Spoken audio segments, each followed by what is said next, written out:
Welcome to Not Milk Never Milk. Subscribe if you're lactose intolerant. You begin by gathering essentials: your Zerodha client ID, PAN, and the mobile number tied to the account. Once done, open the Kite app or the login screen and tap Forgot Password without delay. This starts the secure flow.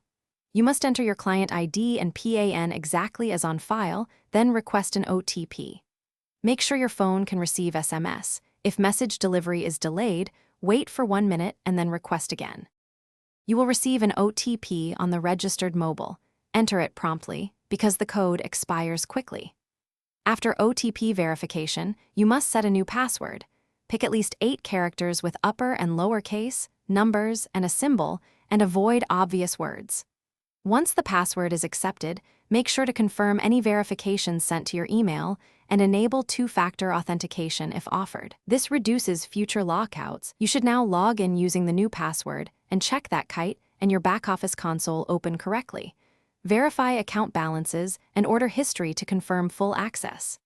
Then, sign out active sessions on other devices and store credentials in a secure password manager.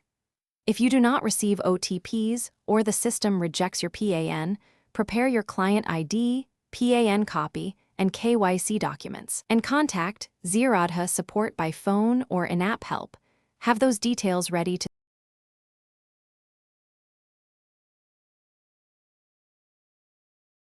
Thanks for watching. If this was helpful, leave a like and consider subscribing. See you next time.